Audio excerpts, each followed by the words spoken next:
నవరసంబులుకు నాట్య మయూరియై మూల శబ్దంబుల మోక్షహంస. నవరసంబులుకు నాట్య మయూరియై మూల శబ్దంబుల మోక్షహంస. పరమ పవిత్రమౌ పరమాత్మ గీతయే నేడు నాట్యం వాడుచుండెగనుమా. పరమ పవిత్రమౌ పరమాత్మ గీతయే నేడు నాట్యం వాడుచుండెగనుమ.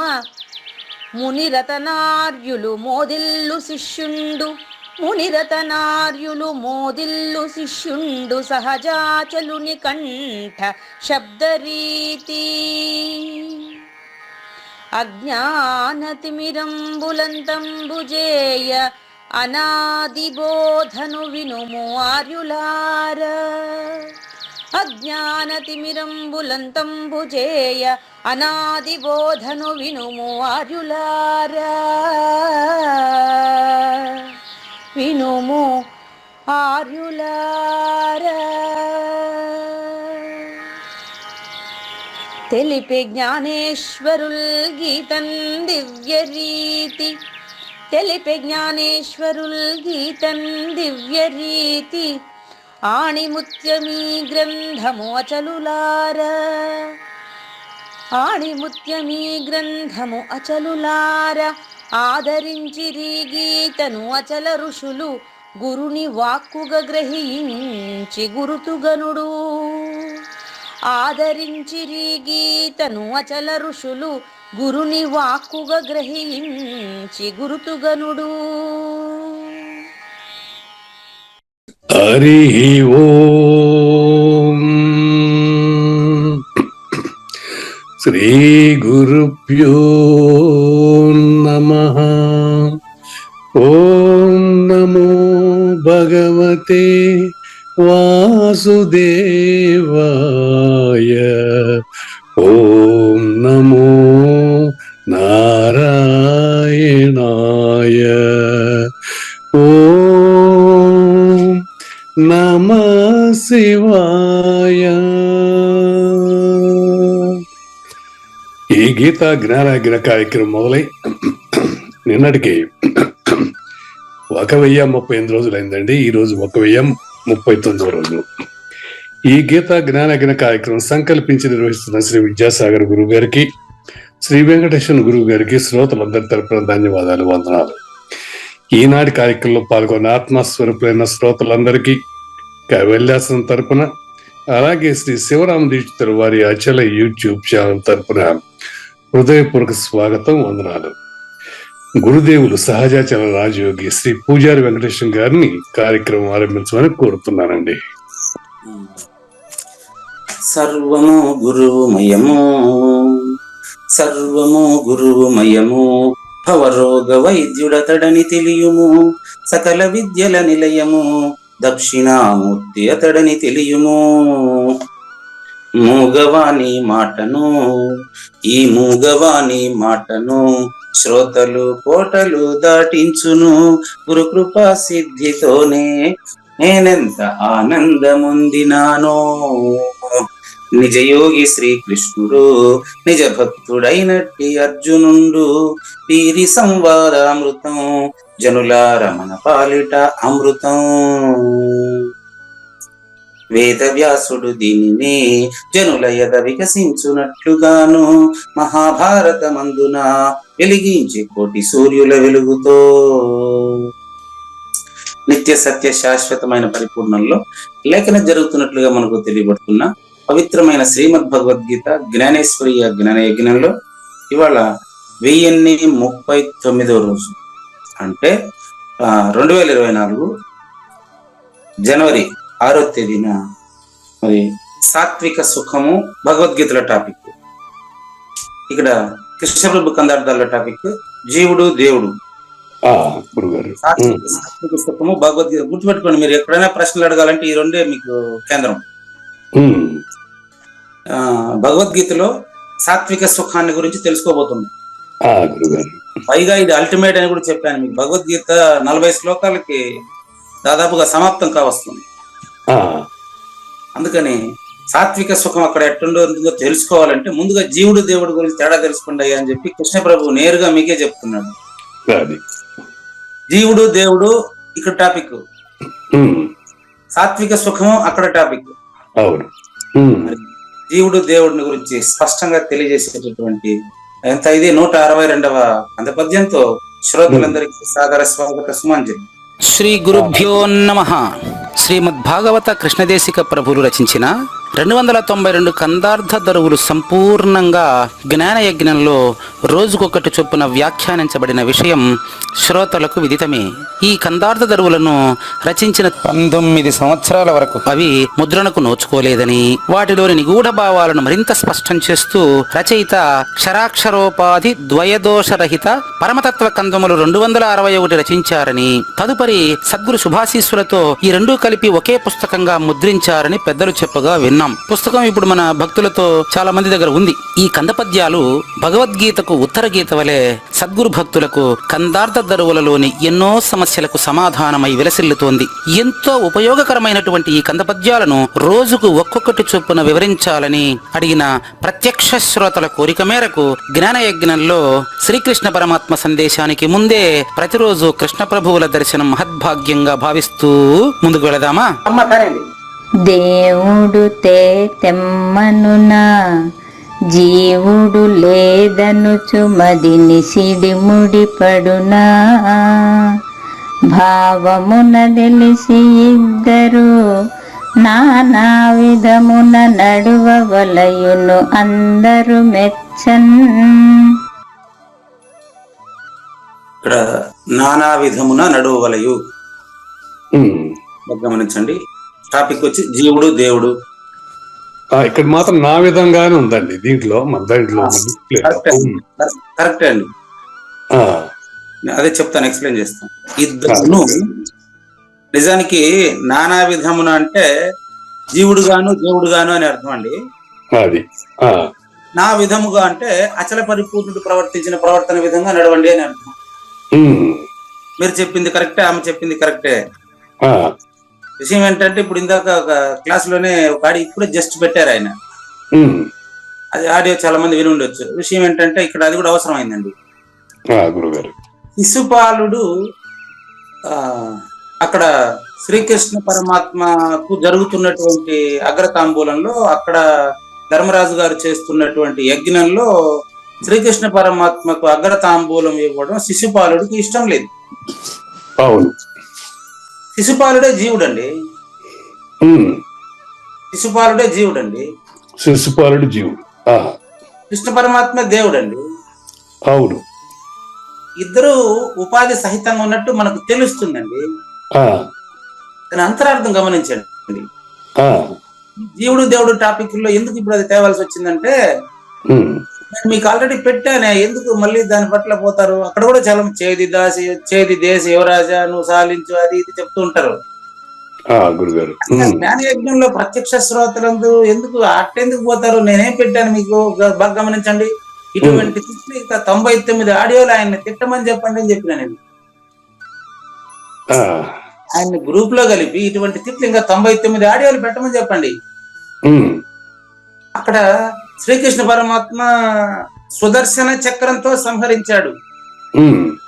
దాని అంతరార్థం ఏంటంటే, తిట్టి తిట్టి తిట్టి అతనికే ఓహో ఇంతసేపు తిట్టింది నన్నేనా అని ఆయన చివరికి అర్థమైపోయి అహం రహితంగా అక్కడ శిశుపాల వధ అండి. తిట్టి తిట్టి అందరితో అసహించగోపడతాడు, అంతకు మించి జరిగేదేమి లే. అక్కడ శిశుపాల వధ అంటే అర్థం ఏంటంటే, జీవుడిని దేవుడు చంపేస్తాడు. ఇద్దరుండరా? లేరు. అక్కడ సూచన గమనించండి. జీవుడిని దేవుడు చంపడం కాదు, శిష్యుడిని గురువు అహం రహితం చేయటే శిశుపాల వధ. అవును, నేను ఎంత చక్కగా అతన్ని అభినందించి మీకు అతనికి నేను ఇటువంటి ఆడియోలు ఇప్పుడు ఒకటే కదా పెట్టాడు ఆయన గ్రూప్ లో. 99 పెట్టనివ్వండి, అంతలోపు జ్ఞానయజ్ఞం అయిపోతుంది. తనకు తాను నిజం తెలుసుకుని మానవుడు పరిపూర్ణుడని తెలియబడతాడండి. అదే లక్ష్యార్థం అండి మానవుడికి. ఇప్పుడు మనకు ఆ తలకాయ అవసరమా గురువు గారు? ఏం వాళ్ళు ఎవరో మాట్లాడితే దాని గురించి మనం ఎందుకు వేస్ట్ టైం? మరి ఎందుకు ఇప్పుడు ఆయన కింద ఆడియో పెట్టారు? ఇప్పుడు జస్ట్ పెట్టారండి. అయింది మనం కెనాట్ ఎంటర్టైన్. వాళ్ళు ప్రాబ్లం ఏదో వాళ్ళది, వాళ్ళకి మనకే కాదండి. సంబంధం. కాదండి శిశుపాలుడిలో ఉంటే నాదే ప్రాబ్లం అండి. ఇప్పుడు మీరేమంటున్నారంటే నేను శిశుపాలుడిని నా స్వరూపంగా భావిస్తున్నా అంటే ఆయన ఎవరో మనకు తెలియదు కదా, ఆయన ఇంతవరకు నేను కూడా చూడలే కదా. ఎవరు ఏం పేరు, మైలపల్లి రాజారావు గారిని ఎందుకు మైలగా భావించబాకంటే నేను నా స్వరూపంగా భావిస్తున్నా. మీరు కొంచెం బాగా గమనించాలి. మీరు కావూరి నాగేశ్వర ప్రసాద్ని నా స్వరూపంగా భావించకపోతే మీరు అడిగిన ప్రశ్నలకు సమాధానం మీలో వెతికితేనే కదా నాకు కనిపిస్తుంది. తలనొప్పి కాదండి. శిశుపాలుడు తిడుతున్నట్లు దానికి కృష్ణుడు అసహించుకున్నట్లు ఎప్పుడైనా కృష్ణుడిలో ఫీలింగ్ చూసారా మీరు? లేదు. ఇక్కడ మీకు లక్ష్యార్థం చూడండి తండ్రి, శిశుపాలుడే జీవుడు, కృష్ణ పరమాత్మే దేవుడు. అవునండి. ఇక్కడ కూడా ప్రశ్నించేటువంటి వాళ్ళందరూ శిశుపాలురే, మనమంతా శిశుపాలురే. కాకపోతే మనం అది సరైన విధంగా ప్రశ్నించాలి కానీ దుర్భాషలాడటం అనేది అది ఏం పద్ధతి? శ్రోతలకు కూడా చాలా ఇన్కన్వీనియన్స్ కదా గురుగారు. ఓకే, మీరు సహిస్తారు, మాకైతే రోత పడుతోంది అది ఆ మాటలు, ఆడియోలు, ఆ కథ. వినండి, కొంచెం తినండి. నేను కూడా శ్రోతే కదండి. మరి శిశువు యొక్క రోత మరి తల్లికి ప్రీతిగా ఉంటుంది తప్ప రోత ఎలా ఉంటుందండి? ఒక పక్క అన్నం తింటా ఉంటే బిడ్డ మలమూత్రాలు విసర్జిస్తాడు, రోత అనుకుంటే అది తల్లేనా? మీకుండదు సార్, మాకుంటుంది కదా గురుగారు. మాకైతే చిరాకు చేసుకోవడం దిక్కుమాలిన ఆడియోలు. నో ఒక శిశుపాలుడు, అక్కడ ఏం పెట్టారు? శిశుపాలుడు అని పెట్టారు పేరు. మనం గురుగారు రోత అని అనిపించుకుంటే అది తల్లి ఎలా అవుతుందండి? మీ స్థాయి అది గురుగారు, మా స్థాయి అది కాదు కదా. అందరు లేవండి, మనం ఒకరేనండి ఉండేది. అది ఇప్పుడు ఈ పద్యంలో తేలుతుందండి. ఆ పేరేం పెట్టారు? శిశుపాలుడు అని పేరు చెప్పాను మీకు. తల్లి మీరే చెప్పండి. నేను పూజారి వెంకటేశ్వరని, నేను మా అమ్మ ఒడిలో మలమూత్రాలు విసర్జించడం నా ఉద్దేశమా? అసలు నేను మనిషేనా? మీరే చెప్పండి. ఎందుకు చేశానా పని? అమ్మ తింటా ఉంటే అమ్మ ఒడిలో వచ్చి నేను ఎందుకు ఆ పని చేశాను? మీరు చెప్పండి ఇప్పుడు. అదేలేండి, నేను ఎందుకు చేశాను చెప్పండి. అది ఇది ఎంత ఎందుకు? అది పసితనం అంతే. మరి ఇంత స్పష్టంగా మీరే చెప్తున్నారు కదా తండ్రి. అతనిది పసితనం అని మీరు అనుకుంటే మీకు శ్రోతలకు రోత, మీకు రోత. బాగా గమనించండి, శ్రోతలకు రోత, నాకు రోత. మీకు కాదు గురువు గారు, శ్రోతలు ఇదే మాకు ఇన్కన్వీనియన్స్. అంత టైం ఎందుకు వేస్ట్ చేసుకోవాలి? పరిమాణ టైం అంతా కాదుకండి. టైంలో వేస్ట్ చేసేవాడు లేడండి, అది విషయం. నీకు టైం లేదు కాదు, టైంలో నాగేశ్వర ప్రసాద్ లేదు తండ్రి. నాగేశ్వర ప్రసాద్ అండి, రోత అనిపించే నాగేశ్వర ప్రసాద్ గాని, రోత అనిపించే పూజారి వెంకటేశం గాని ఉండు. అవును, ఒక్క విషయం మీరు ఏమనుకోబోకండి, నేను ఆయన తరపు నుంచి మాట్లాడతా. మీకు ఏదైతే రోత అనిపించిన అంటే నాకు ఇక్కడ ఏదైతే పూజారి వెంకటేశానికి ఆయన రోత అనిపిస్తే బాగా గమనించండి. మరి ఆయన పూజారి వెంకటేశ్వర రోత అనిపించింది కాబట్టి కదా మాట్లాడుతున్నాడు. మరి ఒకరోజు ఏమీ తెలియనటువంటి రోత పుట్టించే ప్రవర్తన కలిగిన నన్ను నా తల్లి పూజారి వెంకటేశాన్ని సహజాచల రాజుగా తయారు చేయలేదా? మరి అయ్యో, మనమంతా జ్ఞానయజ్ఞ ప్రత్యక్ష శ్రోతలు ఇప్పుడు 41 మంది వింటా ఉండారు, 400 మంది యూట్యూబ్ లో వింటా ఉండారు, 4,000 మంది మిగతా లైవ్ వింటా ఉండారు, 4 లక్షల మంది అమెరికా, ఆస్ట్రేలియా, ఇతర దేశాల నుంచి వింటా ఉన్నారు. వీళ్ళంతా కలుసుకుంటే మరి అతన్ని మంచివాడుగా మార్చడం అంత పెద్ద కష్టమైన పనే? అంత అవసరం ఏముంది గురుగారు? అతను మారకపోతే మునిగిపోయి చచ్చేది ఏముంది అక్కడ? చెప్పండి. అవసరమేనండి. నేను గాని మారకుండా ఉంటే ఈ రోజు కూడా మా అమ్మ ఊళ్ళో నేను మలమూత్రం పోసేవాడినే కదండి. తెలుసుకునే వాళ్ళు మార్చవచ్చు. లేదు తండ్రి, తెలుసుకునేవాడు తనిగా, తెలుసుకోకుండా వాడు తనిగా లేదండి. అందరూ జీవులేనండి. తెలిస్తే అందరూ దేవుడేనండి. దేవుడు టాపిక్ అండి. ఇది టైం వేస్ట్ కాదండి, టైం యూస్ఫుల్ అండి. కాబట్టి ఇప్పుడు 13 నిమిషాలే అయింది. ఇంతవరకు ఈ 13 నిమిషాలు చాలా సద్వినియోగం అయింది అనుకుంటున్నాను. పద్యాలు చదువుకుంటూ వ్యాఖ్య చదువుకుంటూ పోవడం కాదండి. మీ వల్ల శిశుపాలుడు అంటే ఎలా ఉంటాడు, శిశుపాలుడిని సంస్కరించాలంటే ఏ విధంగా సంస్కరించాలని కావూరి నాగేశ్వర ప్రసాద్ గారి వల్ల తెలుసుకున్నానండి. మళ్ళీ ఈ టాపిక్ జీవుడు దేవుడు టాపిక్ లో జీవుడు శిశుపాలుడి వల్ల ఉండినప్పటికీ దేవుడి లాగా గురువు కృష్ణ పరమాత్మ లాగా కరుణించి అతని అహం రహితం చేయడమే మన పని. కాబట్టి మీరెవరైనా మీరు ప్రయత్నించారు కాబట్టి ఇప్పుడు ఆయన ప్రయత్నించింది అదే. ఎవరో ఇప్పుడు కింద ప్రశ్న వేశాడు, ఆయన జస్ట్ మీరు వినుండకపోవచ్చు, మళ్ళీ వినండి. ఆయన వేసినటువంటి ప్రశ్న ఏంటంటే, సద్గురు శ్రీ మైలపల్లి రాజారావు గారు నాకు ఈ ప్రశ్నకు సమాధానం చెప్పండి అని ఆయన అడిగారు. అది ఏదో చెప్పారు, 6 నిమిషం ఏమని తిట్టారు, 3 రోజుల్లో ఎట్లా పరిపూర్ణ బోధ చెప్పారు అని ఆయన అడిగారు. ఆ ఆడియో సారాంశాన్ని అర్థం చేసుకుని తిరుమల జిల్లా నుంచి ఒక ఆయన ప్రశ్న వేశారండి. ఆ ప్రశ్న ఇప్పుడు మనకు, అయ్యా 3 రోజుల్లో పరిపూర్ణ బోధ చెప్పకుండా 30 రోజులు ఎవరు చెప్తారు నీకు? సృష్టి అంతా బ్రాహ్మి వైష్ణవి రౌద్రి బ్రహ్మ విష్ణు మహేశ్వరుడు సృష్టి స్థితిలా ఈ మూడింటినే సృష్టి అంటారు. 30 కాదు సృష్టి అంటే. అవవిధ ద్రవ్యాలు అంటారు, సృష్టి స్థితి లయములు అంటారు, జన్మించుట గతించుట అంటే తెలుస్తుంది జగత్తు అంటారు. ఈ 3 తప్ప సృష్టి అంటే 84 లక్షల జీవరాశులు అని చెప్పింది. సృష్టి స్థితి లయములు మూడింటినేనా కాదా? అవును గురువు గారు. ఆయన మైలపల్లి రాజారావు గారు మైలుగా ఆలోచించబాకు, కొంచెం జాగ్రత్తగా ఈయన కృష్ణ ప్రభువులు గాని ఎవరైనా గాని 3 రోజులు పనిలే. ఆయనకు దయ వస్తే 6 నిమిషమే చాలని చెప్పారు, నువ్వే 3 రోజులు అంటా ఉండవు. ఇప్పుడు కుప్తి నిర్మల ఆయన చెప్పినట్టుగా నేను ఇంకో మాట మీకు చెప్తున్నా, భాగవతం 7 రోజులే చెప్పబడిందండి. 7 రోజులే చెప్పబడిందంటే వారమనే కాదండి. భాగవతం 7 రోజుల్లో చెప్పారంటే అర్థం ఏంటంటే ఒక వారానికి 7 రోజులు ఉంటాయి. నువ్వు 7 కోట్ల రోజులు చెప్పినా కూడా అది 7 రోజుల్లోనే ఉంటుందని అర్థం అండి. 7 రోజులు అంటే ఆదివారం సోమవారం మంగళవారం 7 రోజులు ఉంటాయి కదా, వారం 8. అట్లా 3 రోజుల్లోనే చెప్పేది పరిపూర్ణత. ఎవరికైనా కూడా 3 రోజుల్లో చెప్పేది, 30 రోజుల్లో కాదు. ఇటువంటి అవగాహన చేసుకునే శక్తి అతనికి లేదు, నాకు కూడా లేదు. ఇప్పుడు ఆయన ప్రశ్నించబట్టే నాకు కూడా వచ్చింది ఇది.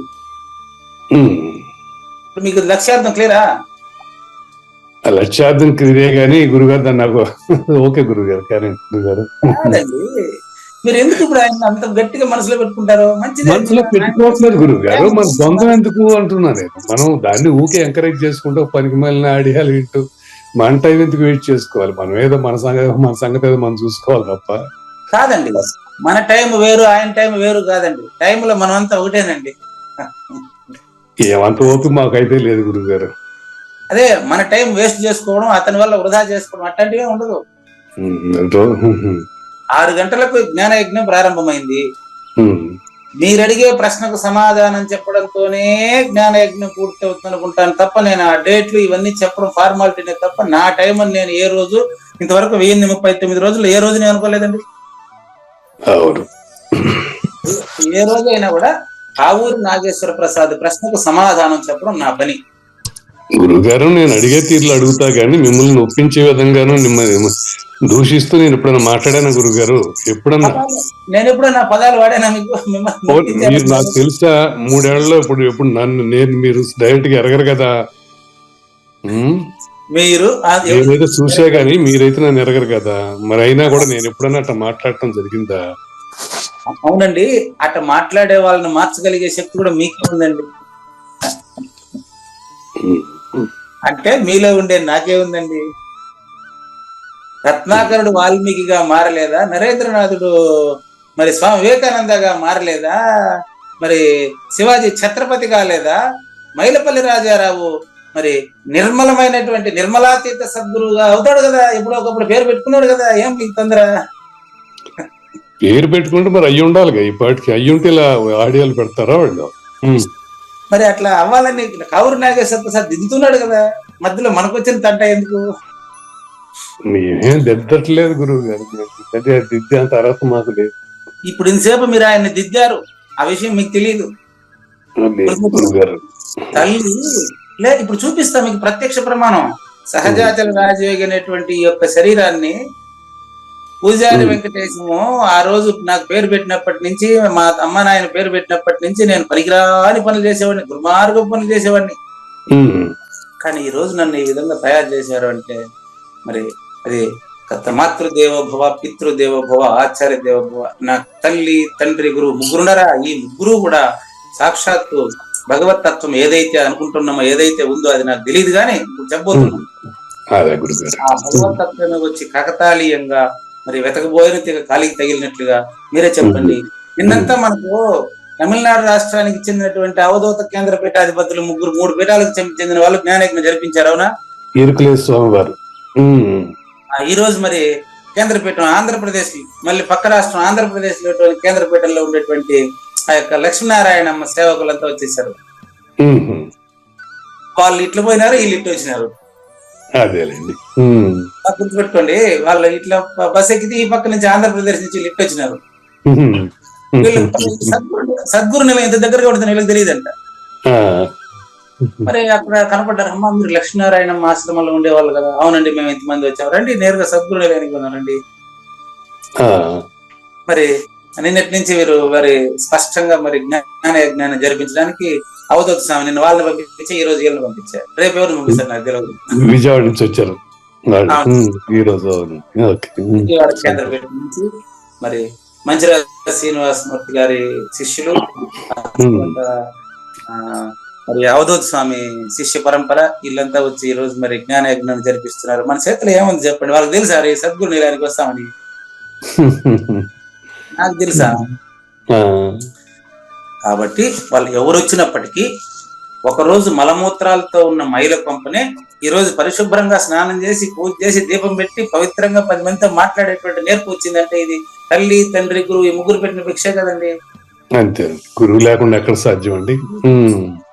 దయచేసి వింటున్న ప్రత్యక్ష శ్రోతలందరికీ 2 చేతులెత్తి నమస్కరించి చెప్తున్నాను, మీరు చూసేటటువంటి ప్రతి వ్యక్తిలోనూ, మీతో మాట్లాడే ప్రతి వ్యక్తిలోనూ మీ తల్లి, తండ్రి, గురువు ఈ ముగ్గురిని చూసినారంటే వాళ్ళతో మీకు గొడవ రాదు. వస్తుందా? తల్లి, తండ్రి, గురువు ఈ ముగ్గురిని మీరు చూస్తే వాళ్ళతో మీకు గొడవ రాదు. మనలో మనకు రాదు కానీ గొడవ అయితే వస్తుంది. అంతమంది లేదంటున్నాను కదా. అది మన స్థాయి గురు గారు. నాకు ఎవరితో గొడవ చెప్పండి, మీరే చెప్పండి. ఇప్పుడు ఆయన మాటలు కదా, చేతలు చూడండి. ఒక ఆయన వచ్చినాడు సకుటుంబ సపరివార సమేతంగా ఇక్కడే బోధన నేర్చుకోవడం వచ్చినాడు. ఏం బా ఈ గంట ఎట్నో గంట కూర్చుంటారు. ఈ గంట తర్వాత వాళ్ళు చేసే పని ఏంటంటే వాళ్ళ పిల్లకాయలు ఫ్రిడ్జ్ లో ఉండేటువంటి జ్యూసులు అంతా తీసి ఇల్లంతా చల్లుతారు. బయట బాడుగింట్లో ఉన్నాను అప్పుడు కదా, బాడుగింట్లో కింద ఉండేటువంటి మిగతా రెంటెడ్ హౌస్ లో ఉండేటువంటి పిల్లలు వాళ్ళ పైన అంతా కూడా ఎంగిలి మోస్తారు. కొన్ని చిన్నపిల్లలు వాళ్ళకి తెలియదు అనుకుంటే ఈయన సచ్చిష్యుడు సుజన శిష్యుడు మరి ఈయన గురువు దగ్గరికి వచ్చినానంటాడు, నన్ను గురువు అంటాడు. మరి ఆయన పాన్ పరాగ్ వేసుకుని మొత్తం మిద్దంతా తుప్పుకొని మూసి అంత ఎర్రగా చేసి పెట్టినాడు పైన. నేను అతన్ని బాలుడుగానే భావిస్తుంది, ఇప్పుడు మాట్లాడుతున్నానే. అంతే, అదే లేదు, ఆ లక్షణం అలవర్చుకోవాలి మాలో, కానీ అది కష్టం, మాకు కొంచెం టైం తీసుకోవాలి. ఇప్పుడు చేసింది నాకు రావాల్సిన సమాధానం. అది ఇష్టమైనప్పుడు కష్టం అనిపించదు. శిశువు యొక్క ఏమ్మా బ్రాహ్మీ, వైష్ణవి, రౌద్రి ముగ్గురు మీరంతా అవధూత కేంద్రపేట నుంచి వచ్చిన వాళ్ళే కదా. మీరు ఏ రోజైనా మీ బిడ్డని, మీకు ఎంతమంది పిల్లలు? పార్వతమ్మ, కొడుక, కూతురా? కొడుకు. మీ కొడుకు మీ ఒడిలో ఎన్నిసార్లు మలమూత్ర విసర్జన చేసి ఉంటాడు తల్లి? మీరు ఎప్పుడైనా విసుక్కున్నారా? విసుక్కుంటే ఆమె తల్లి అంటారా? అనరు. అందుకనే కొన్ని చోట్ల మాట్లాడుతూ మన్నించాలి, అది ఆడిదా లేకపోతే గాడిదా అంటూ ఉంటారు. అది దీంట్లో చెప్తూ ఉంటారు. కాబట్టి ఎప్పుడు కూడా అంత స్థాయి నుంచి మనం వచ్చి మానవ ఉపాధి కదా, మన జంతువు ఉపాధి కాదు కదా. కాబట్టి ఎదురుగా ఉండేటువంటి వాళ్ళలో నా తల్లి, తండ్రి, గురువు ఈ ముగ్గురు నేను చూడగలిగితే నీతో నాకు గొడవ ఎందుకు వస్తున్నాయన? కాబట్టి ఇలా చూసేటువంటి వాడిని దేవుడు అంటారు, చూడలేని వాడిని జీవుడు అంటారు. ఇద్దరు ఒకటే, ఈ రెండు ఒకటే. ఈ రెండింటికి సంబంధం కాకుండా ఉండేదే పరిపూర్ణం అండి. కమాన్ చూడండి, చూసుకోండి. దేవుడు తేతెమ్మనునా. దేవుడు ఇది ఎందుకు వచ్చింది? తేతెమ్మ అంటే ఏం తెమ్మనునా అంటే నిన్నటి కంటిన్యూషన్ అండి. నిన్నటి కంటిన్యూషన్ గుర్తుపెట్టుకోండి. ఈవికి ఆశించు గురుడు, నా వద్ద ఒక కాసు లేదని ఇద్దరు హీనులు. దేవుడు తేతెమ్మనునా. నిజానికి గురువు గారు వచ్చి ఏదైనా నేను అడిగినప్పటికీ నీ ఆస్తి అంతా కొల్లగొట్టాలనే ఉద్దేశం ఆయనకు ఉండదు. నిజ గురువు అయితే ఆశీర్వాదం చేసే చేతికి బంగారు కడియం చేసేయండి అనేటువంటి వాడు నీచుడు. అట్లంతా అనడు. మీ ఇంటికి వచ్చినటువంటి వాడు నిజ గురువు అయితే ఆయన నాకు ఇది కావాలా అది కావాలని అడిగినాడంటే కూడా నీకు ఏం కావాలో ఇస్తానండి అని చెప్పొచ్చు. అడిగే ఆయన బట్టి ఆయన గురువు కదా అప్పుడు తెలుసుకోవచ్చు అనుకోండి. నిజంగా నీకు ఆశీర్వాదం చేసే చేతికి బంగారు కడియం వేస్తే నీ ఇల్లు బంగారం అవుతుందనే వాడు గురుడు ఎట్టయినాడు? మీరే చెప్పండి. దేవుడు తేతెమ్మనునా 2 పెట్టాడు పక్కన చూడండి. నిన్న కాసు అని పెట్టారండి ఆడ, అందుకని చెప్తున్నాను. దేవుడు నిజంగా డబ్బు అడిగేటువంటి ఏదైనా కొంచెంసేపు మాట్లాడ, అందుకని మరుసటి రోజు తరిమేసిన అతన్ని. ఒక ఆయన ఎక్కడి నుంచో వచ్చి నాకు 1 గంట చెప్పేసి, ఈ గంట చెప్పిన దానికి నాకు పలానా బసవారా ఏదో పేరు చెప్పారు, వాళ్ళు 5,000 ఇచ్చారండి నాకు అని చెప్పినాడు. అని సరేనండి, రోజు మీరు నాకు బోధించండి కానీ మీరు మీ సొంత ఖర్చుల పైన పక్కన పుత్తూరులో లాడ్జి ఉండదు, మీ సొంత ఖర్చుల పైన మీరు ఉండి నాకు బోధించండి, నేను చెప్తానండి. అంటే ఒక రోజుకి 5,000 తీసుకుని పోయేదానికి వచ్చినప్పుడు నువ్వేం గురువు అయ్యా నువ్వు? కాబట్టి నువ్వు గురువు కాదు, బరువు. నువ్వు నడువు, నువ్వు ఎవరికి బోధించే అర్హత నీకు లేదు, లేక పైకి క్లీన్ గా చెప్పినా నేను. మళ్ళీ అంతే సర్దుకుని వెళ్ళినాడు. ఎవరైనా దేవుడు తేతెమ్మనునా కావూరు నాగేశ్వర ప్రసాద్ మా ఇంటికి వచ్చారనుకోండి, మిమ్మల్ని ప్రయోగిస్తాను, నాకు వేరే దారి లేదు. కావూరు నాగేశ్వర ప్రసాద్ నా దగ్గరికి వచ్చి జస్ట్ ఎగ్జాంపుల్ అండి, ఏమండి మీకు నేను ఇన్ని రోజులు సహకరించినాను కదా, మిమ్మల్ని బాగా అడ్వర్టైజ్మెంట్ పాపులర్ చేసినాను కదా, మీరు నాకేమి ఇస్తారని అడిగినాడు అనుకో. నేను పూజారి వెంకటేశ్వర మీ ఇంటికి వచ్చి ఏమండి మీరు బాగా పాపులర్ అవడానికి నేను కారణం కదండి, మీరు నాకేమిస్తారండి అని అడిగితే వాళ్ళిద్దరు నీచులే. అవును కాక అతి నీచులు నికృష్టులు అవుతారు. అవును. కాబట్టి ఈ గుర్తుపెట్టుకోండి. ఎందుకు చెప్పాల్సి వచ్చిందంటే దేవుడు తెమ్మనునా జీవుడు లేదనునా. అదే గురుగారు, దేవుడు తెమ్మనడో. నిజానికి దేవుడు తెమ్మనేది ఏం తెలుసా? నీ అహంకారాన్ని నాకు ఇచ్చే నేను తీసుకుంటాను. అహం రహితంగా ఉన్నాడు కాబట్టి నువ్వు ఇస్తే ఆయన సులభంగా తీసుకుంటాడు. ఇచ్చేదాన్ని నీకు చేత రాలేదు. దేవుడు తేతెమ్మనునా. నిజంగా సద్గురుమూర్తి అడిగింది నిన్ను, భౌతికమైన నీ ధనాన్ని కాదు, నిన్ను అంటే అహంకారాన్ని. దేవుడు తేతెమ్మనునా జీవుడు లేదనుచు మదిని సిడిముడి పడునా. ఈ సిడిముడి ఎక్కడ వచ్చి చూసుకోండి, ఇంతకు ముందు వచ్చింది సిడిముడి పడకని అంటాడు. కన్ఫ్యూజ్ కాపాకండి. ఒకటి స్థూలము, 2 సూక్ష్మము. సూక్ష్మమైన దేహాన్ని గురువుకి ఇచ్చేస్తున్నావు, అప్పుడు నీలో ఉండేది సత్తుగా. ఏం కన్ఫ్యూజన్ లేదేడా. దేవుడు ఎక్కడ ఆయన సిడిముడి ఆడుందో చెప్పి పెట్టేసుకున్నాడు. ఇప్పుడు మాకు ఎక్కడ ఎన్నో నెంబర్ సిడిముడి పడకందో నాకు గుర్తులేదు. మెప్పైన బోధగల మా ఎప్పలు తప్పుంటే దిద్దుడది నాకిష్టం, ఇప్పగిది కందములనే చెప్పితి ఈ కవిత చూసి సిడిముడి పడకన్. కన్ఫ్యూజ్ కాపాకండి, ఇదే పదం అక్కడ తీసుకుంటారు. ఇది ఎన్నో నంబర్ లో ఉందో గుర్తుపెట్టుకున్నాడు చూడండి ఆయన కొడుకు నాగేశ్వరరావు కదా.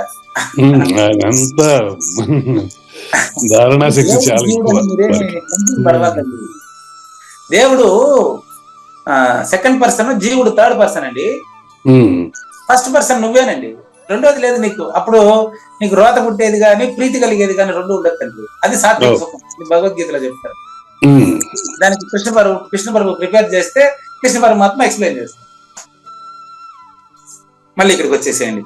అంటే మీరు సిడిముడి పడబాక. నా కవిత శిశుపాలుడిని గమనించండి, జీవుడు గాను కృష్ణ పరమాత్మ దేవుడు గాను చెప్పాను మీకు. నేను శిశుపాలుడు, మీరు కృష్ణ పరమాత్మ. మీరు శిశుపాలుడు అయితే నేను కృష్ణ పరమాత్మ, మీరు ఫీల్ కావకండి. కాబట్టి శిశుపాలుడు అంటే శిశువుని తన కడుపు చీల్చుకొని పుట్టినటువంటి బిడ్డ, తన మలమూత్రాల నుంచి విసర్జించబడినటువంటి బిడ్డ తన స్వరూపంగా భావించాలి కానీ తల్లి రోతగా భావించేది, ప్రీతిగా భావించేది ఏందమ్మా? ఏం సార్ గురుగారు? కాబట్టి దేవుడు తెమ్మని చెప్పేది లేదు, జీవుడు లేదనేది కాదు. దీనికి చిన్న ఎగ్జాంపుల్ చెప్తాను. నా కుటుంబాన్ని ఉదాహరణగా చూపిస్తాను. ఇప్పుడు నేనేమంటానంటే మామూలుగానే కూడా అమ్మగారు ఏదైనా డబ్బులు అడిగితే, నిన్న కూడా డబ్బులు అడిగారు అమ్మగారు, పలానా వాళ్ళకి 500 ఇవ్వాలంటే నాకు గుర్తులేదు. నేను అమ్మగారి పర్సులో పెట్టింది నాకు గుర్తులేదు, ఆవిడకి అసలే గుర్తులేదు. ఏంటమ్మా నన్ను డబ్బులు అడుగుతున్నారు, మళ్ళీ నన్ను డబ్బులు అడగకూడదని ఎన్నిసార్లు చెప్పాను మీకు? మీ పర్సు పెట్టాను కదా, చూడలేదండి. మళ్ళీ పోయి చూస్తే పర్సు వేరే పర్సులో పెట్టి అమ్మగారి ర్యాక్ లో పెట్టా. ఆయన చివరికి తేలింది ఏంటి, ఆ డబ్బు నాకు గుర్తులేదు, ఆమెకి గుర్తులేదు. అప్పుడు మళ్ళీ తీసి ఆమెకి ఇచ్చే, నా జోబులో ఏం పెట్టుకోలేదు కదా. అదే మీకు ఇంత ముందు రోజు చెప్పా. ఇక్కడ ఆ జీవుడు దేవుడు అనే టాపిక్ వచ్చింది కాబట్టి చెప్తున్నాను. ఆమె కొడుకు అంటే అబ్బాయి గారు ఏం చేస్తారంటే, మా ఏం చేసుకోబోతావు, నువ్వు ఎంత ఇచ్చినా ఖర్చు పెట్టేస్తావమ్మా, నన్ను ఎప్పుడు అడుగు నేస్తాను తను జోలు పెట్టుకుంటాడు. పెట్టుకుని ఏం చేస్తాడు తెలుసా వాడు, ఇందా నా అమ్మగారి అమ్మకి ఇవ్వకండి, ఊరికి అయిపిచ్చేస్తాడు, డబ్బు అంతా భద్రం పెట్టుకోవడం నాకు ఇస్తాడు, నేను మళ్ళీ ఆవిడ దగ్గర ఇస్తాను. చూడండి ఏమైనా నీకు కొడుకుంటాడు, మరి సంపాదన వాడికి మొదలవబోతుంది, ఉద్యోగం కూడా వచ్చేసింది కదా, ఇంకేంది నన్ను డబ్బులు అడుగుతాను, నువ్వు వాడు ఇస్తా వాడు పిసినారండి. అవును, ప్రేమతోనే చెప్పిందా వాడి కోపంతో చెప్పిందా? ప్రేమతోనే చెప్పింది. వాడు పిసినారు ఏంటంటే అది ఆమె సంతోషం. అది బతక నేర్చుకున్నాడు వాడు, ఇప్పటి నుంచి కూడా వాడు డబ్బులు ఖర్చు పెట్టకుండా పొదుపు చేసుకుంటా ఇంకొక రూపాయలు ఆధారపడకుండా జీవించడానికి నేర్చుకున్నాడు, ఆవిడ సంతోషం అది. అంతేనండి. అంతేనా? ఆ విషయంలో అంతే. ఆ విషయంలోనే చూడండి, మా ఆవిడ నా కొడుకు విషయంలో ఏం మాట్లాడిందో నేను మైలపల్లి రాజారావు విషయంలో కూడా అట్టే మాట్లాడతా. అది అంతేనండి, ఏం లేదండి ఆడ. కాబట్టి ఇప్పుడు వాడు పోనీ మీరే చెప్పండి, నా కొడుకు జీవుడు, మా ఆవిడ దేవుడు, నేను రెండు కాదు. వెరీ సింపుల్ అండి ఇది. కాబట్టి దేవుడు తెమ్మని చెప్పేది లేదు. మీరు ఎవరిని అడిగితే కూడా, ఇప్పుడు నేను ఈ ఇంటికి ఎంత అయింది ఏమైనా అడిగితే కూడా నేనేం చెప్తాను, అంతా అబ్బాయి గారు లెక్క చూసుకుంటారండి, మనకు తెలియదండి. నేను ఎవరో వచ్చినారు మీ ఎదురుగానే, ఆయన ఎవరో వచ్చి, ఆయన ఎందుకు వచ్చినాడు తెలుసా, డబ్బులు 50,000 వచ్చిందండి. ఆయన నేను వచ్చి మీరు చూశారు కదా, మరి ఆయన ఇవ్వాల్సింది 30,000, ఆయన అప్పటికి 50,000. అది చూడండి, తెల్లారితో బాండ్ రాసుకొని వస్తాను సార్, తెల్లారితో బాండ్ రాస్తాను సార్ అంటాడు. ఎవరు మన అవధూత స్వామి సత్సంగం అంతా ఇడే ఉన్నారు. 30,000 తెచ్చేసి ఇవ్వాల్సిన డబ్బుల్ని 50,000 బాండ్ రాసుకొని వస్తారంటే డబ్బులు కావాలంటాను. చూడండి, నేను ఎన్నిసార్లు చెప్పాను మీకు ఆర్థిక లావాదేవీలు నాకు తెలియదు, అబ్బాయి గారు వస్తారు వారితో మాట్లాడుకోండి నేను చెప్పి పంపించాను ఆయన్ని. అట్లా మనకేం పని, ఆర్థిక లావాదేవీలతో మనకేం పని, వాడు డబ్బు ఉంటే ఇచ్చుకొని లేకపోతే వాడు లెక్కంతా వాడు నాకు తెలియదండి. కాబట్టి ఇది భౌతికమైన వ్యవహారం. 162వ కందపద్యం సారాంశం ఇట్లా కాదండి. దేవుడు తెమ్మని చెప్పుడు. ఏ గుళ్ళోనైనా దేవుడు నా ఉండిలో మీరు ఇంత వేస్తే మీకు ఇన్ని కంపెలు కల్పిస్తాను, ఏ ఉండిలో ఏ దేవుడు చెప్పండి, మీకు చెప్పండి. లేదు, ఎప్పుడు దేవుడికి ఉండదు కదా గురుగారు, ఆయన పరిపూర్ణుడు కదా. అవును, ఆయన కదలడు మెదలడు. ఎస్, ఆయన మనలో కలడు కాదు, కదలడు మెదలడు. ఆయన ఏమి మీరు సూచన చేశారండి, ఆయన మనలో కలవడు కాదు, ఆ మనలో కలవడు అనేటువంటి ఆయన ఫస్ట్ పర్సన్. కలవడట్లేదు, కదలడు అంటున్నా గురుగారు, రెండు ఒకటే. ఓకే గురుగారు, ఆ పదం తీసుకుంటా, నువ్వు ఏదైనా చెప్పు ఆడికే వస్తానండి. ఆయన మనలో కదలడు, ఇంకా బాగుంది కదా. ఆయన ఎక్కడ కదలడు, దేనికి కదలడు నుండి ఆయన మనలో కదలడు అంటే మనలో ఆయన ఉన్నాడని అర్థమే కదా. అవును, మనంగా ఉన్నాడని అర్థం కదా. అవును గురుగారు, మనలో కదలడు అంటే అర్థం ఏంటంటే కదులుతున్నట్లు తెలియబడుతున్న దేహంలో కదలడిది తెలిసిన వాడే నిజమైన దేవుడు. బాగుంది, చాలా బాగుంది గురుగారు. మీరు చెప్పడంలో బాగుంది, అది మీరు చెప్పడం వల్ల బాగుంది, చక్కగా ఉంది. కదులుతున్న దేహంలో కదలని వాడిని గుర్తించినటువంటి వాడే కదలడట పరమ పురుషుడు, కదలిక మాయట. అంటే కదలిక వేరే చోట, కదలకుండా ఉండదు వేరే చోట ఉంటుందే. ఆయనకు దైవస్తే 6 నిమిషం చాలు చూడండి, కుత్తి ఆయన ఎవరు అడిగారు ప్రశ్న సమాధానం వచ్చేస్తున్నట్టున్నది. కదలడట పరమ పురుషుడు, కదలిక మాయట, అందుకనే తల్లి మాయ అన్నారు. మాయ జగం వచ్చి త్రిపుటి అండి, జ గ ము. ఇంకో రకంగా నిర్వచిస్తాయి వాళ్ళ దాన్ని.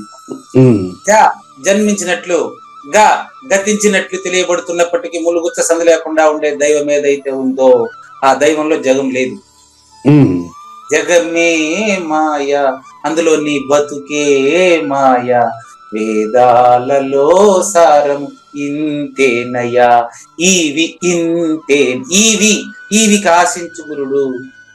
నిన్న వచ్చింది ఈవి కోరిక ఇంతవరకే. కోరిక కోరేవాడికి ఆ వస్తువుకి సంబంధించింది. ఈ రెండు కంటే అతీతంగా మనలో కదలకుండా ఉండేవాడు పరమ పురుషుడు, పురుషోత్తముడు అని మరి అవధూత స్వామి వెంకటేశ్వర స్వామి అవధూత స్వామి పేట నుంచి వచ్చిన సద్గురు భక్తుల దైవాలను కావూరి నాగేశ్వర ప్రసాద్ చెప్పేసినాడు స్పష్టంగా. ఆయనకు దయ వస్తే 6 నిమిషం చాలు కాదు, కాల నిర్ణయం లేదు. సూచన ఇంకేం కావాలమ్మా మనకు? కదులుతున్నట్లు తెలియబడుతున్నటువంటి ఈ ప్రపంచంలో కదలకుండా ఉండేది దైవము. దాన్ని గుర్తించిన వాడు నిజమైన దైవుడు. అతనికి రెండవది లేదు. అది బాగుంది. అది రెండవది లేదు. అలాంటప్పుడు నీకు మైలపల్లి రాజారావుని తనిగా చూసేటువంటి మనస్తత్వం ఎక్కడి నుంచి వచ్చిందయ్యా మీకు? అంటే అతనిలోని సద్గురు నేను చెప్పట్లేదు, కుడుపు నాగేశ్వరరావు గారు సంబోధించాడు కదా, నిర్మలానంద అతీత సద్గురు మైలపల్లి రాజారావు గారు అని పెట్టి ఆయన ఆడియోని ముందర పెట్టి దాని కింద సమాధానం పెట్టేశారు కదా. కాబట్టి మంచి చెడుల విచక్షణ మనకు ఉంది. మంచిని హంసలాగా మనలో జరిగేదని హంస అని పేరు పెట్టారు. ఎందుకు హంసాన్ని పరిచయం? హంస అంటే ఏంటి అర్థం? కేవలం మంచిని స్వీకరించడం అని అర్థం, చెడుని వదలడం అని కాదండి. హంసని అడగండి, హంస హంస నీళ్ళు ఎట్టుంటుంది నీకు తెలుసా? నో. దాని ముక్కులో ఆ రహస్యం ఉంది అంతే. దాని నోట్లో ఆ రహస్యం ఉంది. పాలను తీసుకుంటుంది, నీళ్ళు వదిలేస్తుంది. నేను నీళ్ళు వదులుతున్నాను అనేది ఉంటే అది హంస కాదు. అది కానీ గురుగారు అందులో విశేషం లేదంటారా అలా చేయటంలో? హంస లేదండి. మరి ఎందుకు చేస్తున్నట్టు? మరి అది అడిగేది కావూరి నాగేశ్వర ప్రసాద్. అది అడగదు, అక్కడ ఆ తేడా ఉండదు. అది చేసేది ఏముండదు. దాని సహజ లక్షణం అది. దాని అచల పరిపూర్ణ సహజ లక్షణం ఏంటంటే పూర్వమేవ నిరాలంబం ఆగ్నేయ నిర్గుణం తదా దక్షిణే నిత్య శుద్ధం చ నైరుత్యో నిరుపద్రవం పశ్చిమే నిష్కలం చైవ వాయువ్యే చ నిరంజనం ఉత్తరే చ నిరాకాశో ఈశాన్యో నిర్మలో భవేత్ ఊర్ధ్వమేవ నిరాకారో అధశ్చ నిర్వికారతః అంతర్బహిష సర్వత్ర అచలో అయం సనాతనః. నేను చెప్పిందంతా శబ్దం. ఇప్పుడా దాని సహజ లక్షణాన్ని దాన్ని చెప్పాలంటే పరిపూర్ణంలో పోయి నేను చెప్పేది ఆ ఎరుకలోనే కదా చెప్పాలా? ఎరుకతో నేను చెప్పినటువంటి శబ్దం ఆ పరిపూర్ణంలో ఉందా? సన్మాత్ర రహితమైందని నేనేమని చెప్పగలను? నా నుంచి నీకు తెలిసిపోతుంది అంతే. ఏమ్మా ఇప్పుడు బిడ్డని నేను కన్నానని చెప్పడానికి నీకు అర్హత లేదు. అమ్మ ఎందుకంటే నువ్వు నీ బిడ్డను కన్నట్టు తెలుస్తుంది అంతే. దీనికి మూలం తీసుకొని పోతే దీనికి మూలం కాని మూలం, కారణం కాని కారణం ఆశ్చర్యపరుస్తున్నాయి. అది కారణం కాదు, అది కదలదు ఏం కాదు. అందులో కదలకిళ్ళ మెదలకిళ్ళు తెలిసినట్టు తెలుస్తున్నాయి కాబట్టి నువ్వు వేరే, నేను వేరే, నీ పీఠం వేరే, నా పీఠం వేరే, వాడికి ఏం తెలియదు, వీడికి ఏం తెలియదు, ఎంత మనం పెట్టుకునేది అంత. కాబట్టి దేవుడు తెమ్మనడో జీవుడు లేదనేటువంటి వాడు, దేవుడు తెమ్మనడు, ఇద్దరు హీనులు. నిన్న చెప్పిందని కంటిన్యూషన్ పద్ధతి అంతే. కాబట్టి ఏమైనా కావాలని అడిగేటువంటి వాడు గురువే కాదు, ఏమైనా నేను ఇవ్వలేననేవాడు శిష్యుడు కాదు. ఈ ఉద్దేశంతో చెప్పినట్టున్నారండి. గురుడాశ వదలకుండిన శిష్యుడు ద్రవ్యలోభమగ్నుడైన ఇద్దరికి మర్యాద దక్క జాగ్రత్త అని ఈ ఉద్దేశం చెప్పినట్టున్నారండి. అదే ఇప్పుడు తన మన ధనాలు అనగానే వాళ్ళు ప్రాక్టికల్ గా వ్యవహారం ఇచ్చే తీసుకుంటున్నారు. అందుకే కదా ఇట్టేసింది సాంప్రదాయం పేరు పెట్టుకున్నాం. అవును. ఇదేమైందంటే వీళ్ళు వేరే వాళ్ళని రానిరు వాళ్ళకి, కానీ వాళ్ళు మాత్రం పోయి అన్ని ఆశ్రమాలు అడుగుతుంటారు. వాళ్ళ దగ్గరికి ఎవరిని వస్తే మాత్రం నా శిష్యుడు కాదు, నువ్వు వేరే వాళ్ళ శిష్యుడు అంటారు. వీళ్ళు మాత్రం ఊరంతా అడుగుతుంటారు. దాన్ని ద్వంద్వము అంటారండి. అదండి ద్వంద్వము అంటారు. అక్కడ వాళ్ళకు ఉపదేశం ఇచ్చిండే గురువు ఏం కావాలా? వాళ్ళకు ఉపదేశం ఇచ్చిన గురువు పూట కింద అంత కొద్ది ఉంటది. మా గురువు గారి పూట చూడండి పైన. ఇప్పుడు నాకు కృష్ణ పరమాత్మ ఫోటో పైన పెట్టానా, మా గురువు గారి ఫోటో పైన పెట్టానమ్మా? మా గురువు గారి ఫోటో. అవును, మీ పైన గురువు గారు. నేను కింద కూర్చున్న మా గురువు గారి ఫోటో పైన ఉంది. వీళ్ళు బాధ గురువులు ఏం చేసిండారు చాలా ఇళ్లలో. ఇప్పుడు ఈ రోజు చెక్ చేసుకోండి. వాళ్ళ ఆయనకు ఉపదేశం ఇచ్చిన గురువు గారేమో కింద అంత కొద్ది ఫోటో పెట్టాడు పోయేసింటారు ఏడన్నా దూరంగా. ఈ రోజు ఈయన వ్యాపారస్తుని ఫోటో పెద్దది కట్అవుట్, సినిమా కట్అవుట్ మరి పెట్టి పెట్టేసింటారు. ఈయనకేం తెలుసు, ఆయనకు అన్ని తెలుసు అనే ఒక ఫీలింగ్ కలిగిస్తారు. ఆయనకు అడ్వర్టైజ్మెంట్లు, ఓహో ఇంకా ఆయనకు అన్ని అవి ఎంత పనికిరాదు. శిష్యుడు తన గురువుని కృష్ణ పరమాత్మగా భావించవచ్చు, తప్పులేదు. అంతేగాని ఎప్పుడు కూడా నేను గురువు అని ఊరేగేవాడు గురువు కాదు. ఈ తలపల మునిరత్నం మాత్రమే గురువు అనుకునేవాడు శిష్యుడు కాదు. అది తలపల మునిరత్నం కంటే పూజారి వెంకటేశం కంటే ఇతరమైంది గురువు. Talapala Muniratnam second person, Venkatesham third person. ఈ రెండు కానిది గురువు. ఆ గురువు ఎక్కడ ఉన్నాడు? వింటున్న అందరి శ్రోతల్లో ఉన్నాడు. ఇందులో ఏం సిడిముడి పడబాకండి. 40 నిమిషాలు కావస్తుంది, ఇంక 20 నిమిషాలు మనకు సరిపోతుంది. చూసుకోండి. దేవుడు తెమ్మనేవాడు దేవుడు కాదు అంటే ఆ గురువు నిజ గురువు కాదు. ఏమని అడిగేవాడు నిజ గురువు కాదు. అర్థం తెలియకుండా వీడు ఆయన డబ్బులు అడుగుతున్నాడేమో అని అనుకుని లేడంటాడు. నేనేం అట్టం లేదు, నాకు 5,000 కావాలని అడిగినాడు ఒక ఆయన. వచ్చి ఆయన పేరు కూడా మీకు తెలుసు, చాలా మంది తెలుసు. నేను చెప్పాను, మనీ ట్రాన్సాక్షన్స్ కి నేను నిన్ను పిలిచానా? నాకు సాంఖ్యం తెలియదు, కూర్చున్న మా ఇంట్లో సాంఖ్యం చెప్పబోయే నీకు ఫీజు ఇస్తానని నేను పిలిచానా? ఎవరిని ఏమర్చాలని వచ్చినాను వీడికి అడిగినాను. కాబట్టి ఆ విధంగా అడిగేటువంటి వాడిని, మిమ్మల్ని డబ్బు అడిగే వాళ్ళని బరువులని భావించండి, వెళ్ళగొట్టండి. మిమ్మల్ని డబ్బులు అడిగే వాళ్ళని, బోధ చెప్పి డబ్బులు అడిగే వాళ్ళని బరువులని భావించండి, వాళ్ళని పట్టించుకోబాకండి. మీకు కన్ఫ్యూజన్ ఉండదు. ఇంకా ఇంకొకటి ఉంది అండి దీంట్లో, అది కూడా చెప్పేస్తున్నా. నెంబర్ 1 అది. నెంబర్ 2 వాళ్ళకి పేరు కావాలండి. వాళ్ళకి పేరు కావాలి. ఈ రెండింటిని బాగా గుర్తించండి. ఇది కాని వాళ్ళు నిజ గురువు అయ్యా. నాకు డబ్బు కావాలని కానీ, నాకు అడ్వర్టైజ్మెంట్ కావాలి, నాకు పేరు కావాలి, నా గురించి అక్కడ చెప్పు ఇక్కడ చెప్పు అనేది ఆలోచన వాళ్ళకు ఉంటే వాళ్ళ గురువు కాదు, బరువు అని గుర్తించేయండి. మళ్ళీ మీరే గురువు.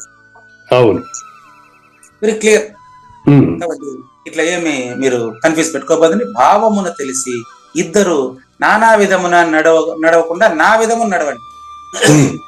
నానా విధమున అంటే అతని దగ్గర అట్ట నడుచుకో, ఇతని దగ్గర ఇట్ట నడుచుకో, పర్వాలేదు.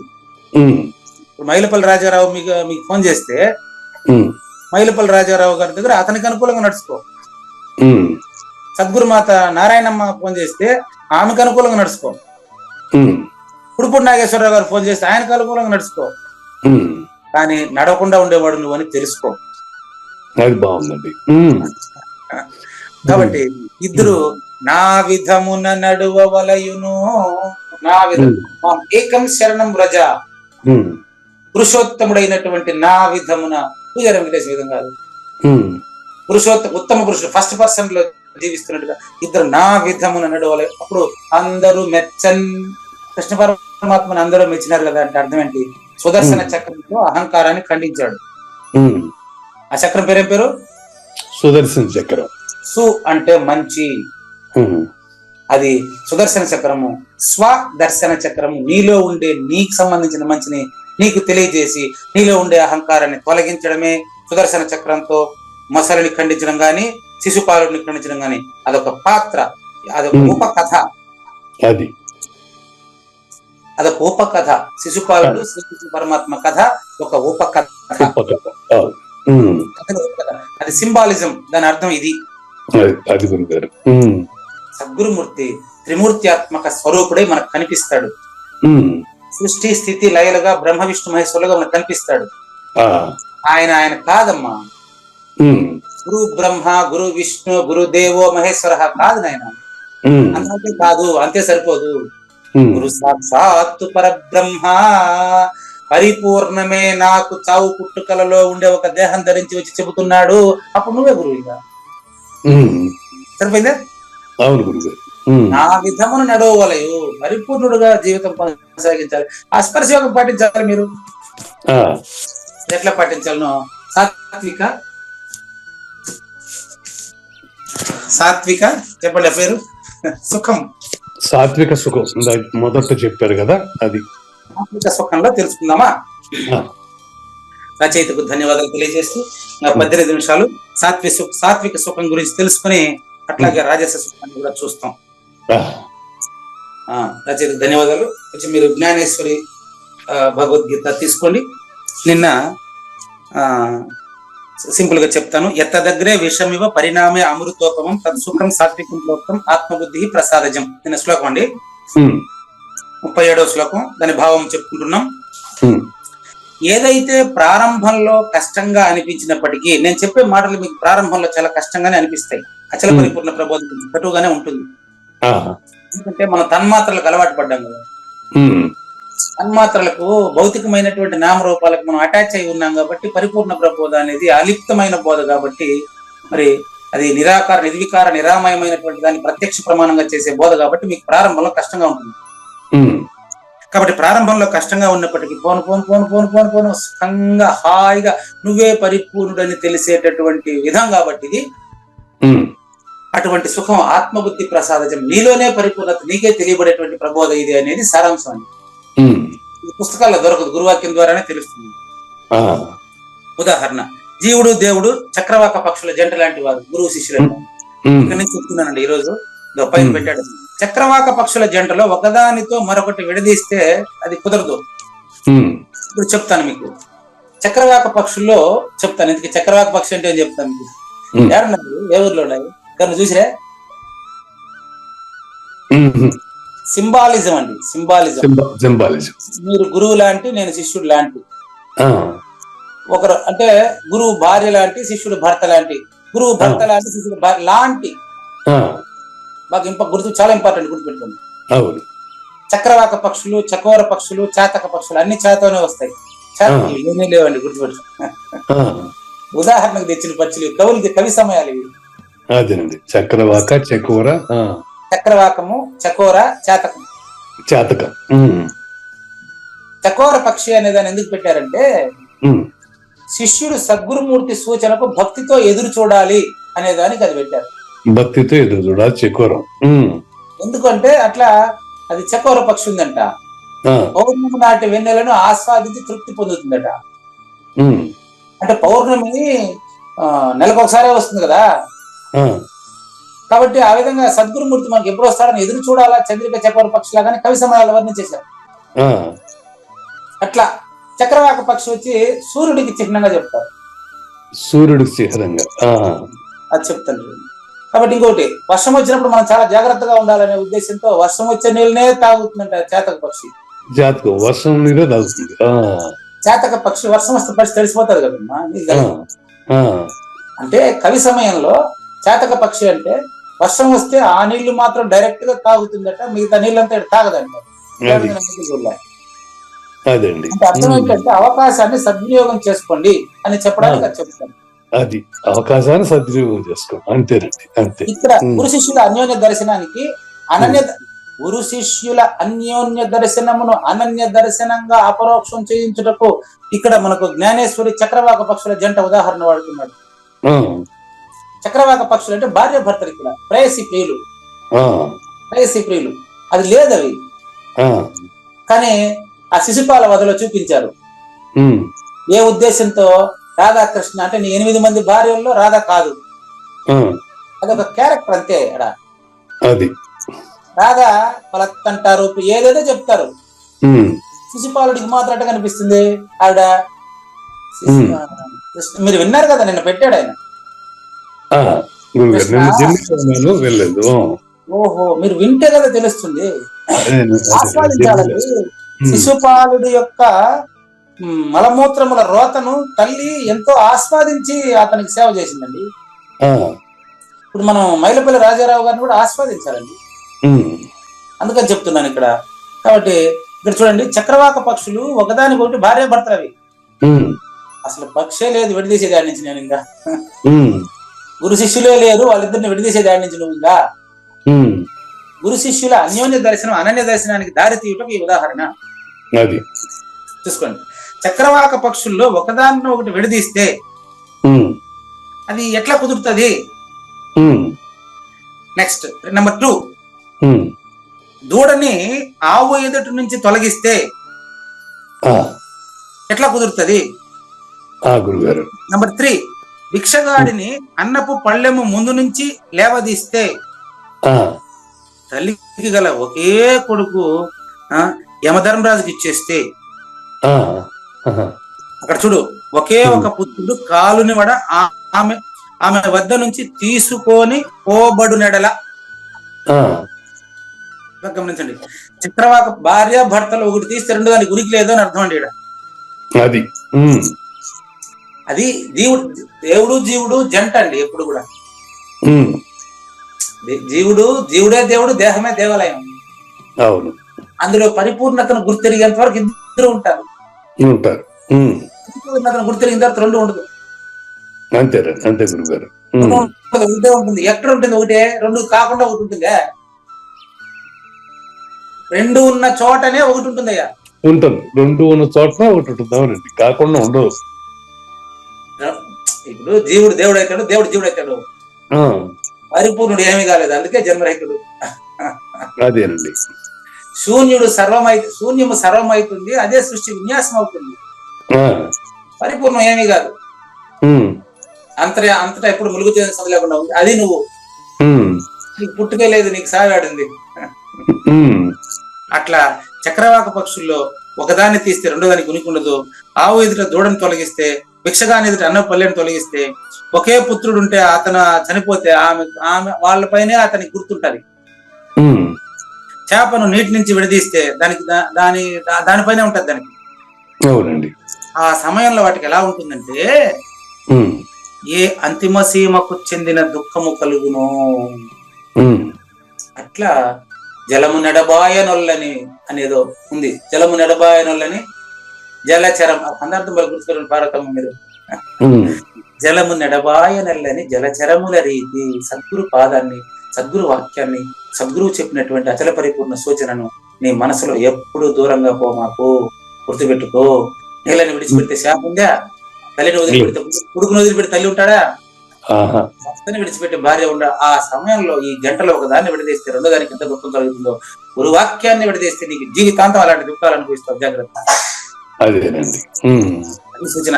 కాబట్టి కావూరు నాగేశ్వర ప్రసాద్ గారు సరిగ్గా ఏ విధముగా దుఃఖము ఇంద్రియములకు విషయములనే ఇంటి నుంచి విడిచిపెట్టుకున్నప్పుడు కలుగుతుంది.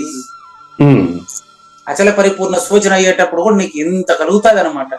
ఈ జనం, ఈ ఆస్తి అంతస్తు, నా కొడుకు, ఇవంతా లేనివా? లేనివేనాయన. కాబట్టి ఆ దుఃఖము కూడా పూర్తయిన విరక్తితో సహించవలసి ఉంటుంది. ఏమో సాత్విక సూచన చెప్తున్నారు కానీ నాకేం అర్థం కాలేదు ఇవన్నీ. నిజానికి సూచన కావడం కోసం అట్లా ప్రయోగిస్తున్నాడు జ్ఞానేశ్వరి. అంతే, ఇవన్నీ ఎప్పుడు లేనివేనండి. అంటే విరక్తి అనేది అంత తీవ్రంగా ఉండాలి. అది అంతే అంతే అదండి. ఒక చేప నీటిని విడటానికి విడిచినప్పుడు ఉండేటువంటి తపన ఎంత ఉంటుందో అంత విరక్తి, అంత క్వాంటిటీ అది మరి ఉండాలి. అట్లా అది ప్రారంభంలో ఇంత దుఃఖంగా కనిపిస్తుంది. ఇది నిన్ను నువ్వు వదలడమే పరిపూర్ణత. చూసిన దొదులు అనుభవానంద. చూసిన దొదులు అంటే ఏం చూసినావా? అది కాదు, దేంతో చూసావో దాన్ని వదులు సూచన. దీంట్లో నుంచి దేంతో ఇద్దరిని చూస్తున్నావో దాన్ని వదులు. అదే పరిపూర్ణం. బాగుందండి. చూసింది వదులంటే దేంతో చూస్తావో దాన్ని వదలాలి. అంతే అంతే కదా. సూక్ష్మ దేహానికి బోధ అంటే అర్థం ఏంటంటే స్థూల దేహంతో కలిసే ఉంటది అది. అంతే, బాగుందండి. అది రాలు, అది దాంతో ఇంటే నీకు అది వస్తుంది, ఇది వస్తుంది, ఏమి వస్తుంది, అది ఉంటే కదా అదే. చూసినది వదిలేదానికి ఉందే అదే. అది లేదని తెలియడమే ఇడ. కాబట్టి ఏ సుఖానికైనా ప్రారంభంలో ఇటంతా ఉంటది. అతి గొప్ప సంకటములు వస్తుంది, దాన్ని సహిస్తేనే దానికి సంబంధించిన ఫలితం వస్తుంది. అంతే. కష్టపడి చదివేటప్పుడు క్లాసు కూర్చోవడం 3 గంటలు వినడం, పరీక్ష రాయడం కష్టం అనుకుంటే పాస్ అవ్వలేవు. అదే విధంగా మా అమ్మ నన్ను కనేదానికి ఎంత కష్టపడి ఉంటుందబ్బా, అలాంటి కష్టం నేను పడలేనంటే నువ్వు పెళ్లి చేసుకోబాబు. కుదరదు. అది దానికి ఇష్టమయ్యే పెళ్లి చేసుకుంటాం.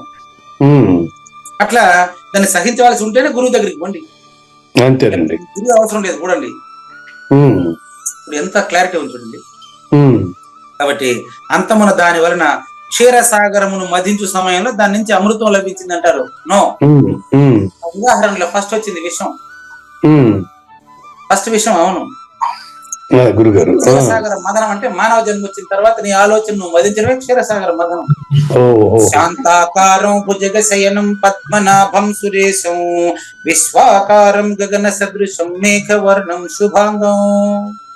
నువ్వు శాంతాకారం కావాలంటే నువ్వు నీలో భుజగశయనం. ఏం క్లారిటీ ఉందండి ఇక్కడ. ఇంత క్లారిటీ ఉందా? శాంతాకారం. నువ్వు అచల పరిపూర్ణుడిగా, శాంతుడిగా నువ్వు ఆకారం ధరించాలంటే నువ్వు ముందేం చెప్తుంటే నీలో ఉండేటువంటి మళ్ళీ భుజగ శయనం, శ్వాస రూపంలో పండుకొని ఉండేటువంటి పావుని సంపాలన. ఆయన శ్వాస రూపంలో ఆడతా ఉండేటువంటి పావును చంపితే నీదే శాంతాకారం తండ్రి. పద్మనాభం సురేశం. అప్పుడు నువ్వు పద్మనాభం సురేశం, చావు పుట్టుకలకు కారణమైనటువంటి సృష్టికి అతీతమైనటువంటి సురేశం, సురులకే ఈశ్వరుడు, దేవతలకే దేవుడు. ఈ దేవుడు కాదు, సురేశం ఆ పదంలోనే ఉంది. సురులకు ఈశ్వరుడు. వాళ్ళకేం తెలియదు, వీళ్ళకేం తెలియదు, నాకేం తెలియదు. సురేశం దేవతలు కూడా. నేను నిన్న దేవి గారి గొంతు మనం ఇక్కడ ఉన్నప్పుడు గుర్తు వచ్చేసి గురుగీతలో రాసి పెట్టిండ. సురేశం దేవతలకే దేవుడు నువ్వు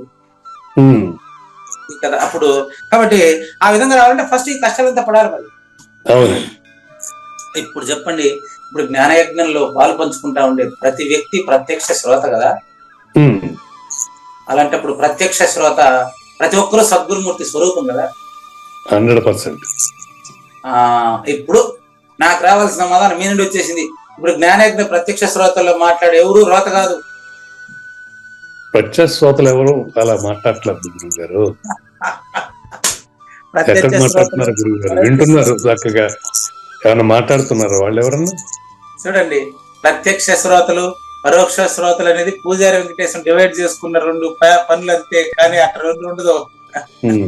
ప్రత్యక్ష శ్రోతలోను పరోక్ష శ్రోతలోను ఉండేది నేనే, ఏకం, పరిపూర్ణమే. కాబట్టి వాడు గుర్తించకపోతే నాకు వచ్చిన నష్టమే ఉందండి.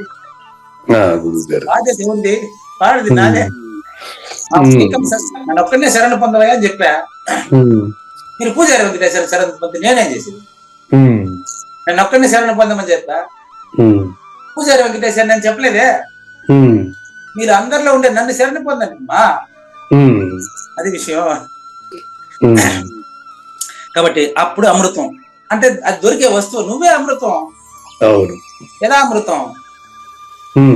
ఏది తెలిసితే పరమ పావనము, పదిలముగా తరచితే ఏది అపరోక్షాను వైభవము. అపరోక్షాను వైభవం అది నువ్వే. అది ప్రత్యక్ష శ్రోతలు పరోక్ష శ్రోతలు ఉండరు. అపరోక్ష శ్రోత మాత్రమే ఉంటాడు, అంతటా వాడే ఉండేది, ఆయన ఒకడే ఉండేది. అపరోక్షం అంటే నువ్వే పరిపూర్ణం. అంటే ఇది కావాలంటే కొంచెం మీ గురువు గారి దగ్గర విచారణ చేయండి. ఎవరెవరు గురువు, వాళ్ళ గురువు గారు. మీరిద్దరు పరిపూర్ణం కాదండి, గుర్తుపెట్టుకోండి. మీరిద్దరు పరిపూర్ణం కాదు. విచారిస్తున్నవాడు పరిపూర్ణుడు అని తెలియడం కోసం మీరిద్దరు తెలుస్తారు, గుర్తుపెట్టుకోండి. గురువు పరిపూర్ణుడు కాదు, శిష్యుడు పరిపూర్ణం కాదండి. వీళ్ళిద్దరూ పరిపూర్ణులేనండి తెలిస్తే. తెలిసితే మోక్షము, తెలియకున్న బంధము, కలవంటిది బతుకు ఘనునికిని. కాబట్టి గుర్తుపెట్టుకోండి, ఇట్లా ఎప్పుడైతే ఇదంతా ఓర్చుకుంటారో అప్పుడు మాత్రం వాళ్ళకు మోక్షము, అమృతము, యథామృతము, మీరు పేర్లు ఏదైనా పెట్టుకుని నాకు దాని గురించి తెలియదు కానీ మోక్షం అనే అమృతము ఖచ్చితంగా మీకు లభించి తీరును. మొట్టమొదటిసారిగా జనించే వైరాగ్యం అనే హలాహలమును ధైర్యం అనే శంకరుడు భక్షించాలి.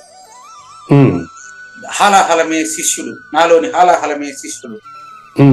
నాలో ఉండే శంకరుడే గురువు.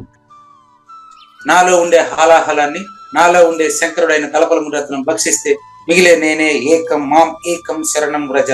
ఆ నేనే అచల పరిపూర్ణుడు. అది జ్ఞానేశ్వరుడు చెప్పినారండి. ఆ తరువాత ఏ సుఖమైతే జ్ఞానం అనే అమృత ఉత్సవము నెరపుటకై అవకాశము లభించును, అదే సాత్విక సుఖమని చెప్పబడును. ప్రోక్తం చెప్పబడును, నేను చెప్పింది కాదు.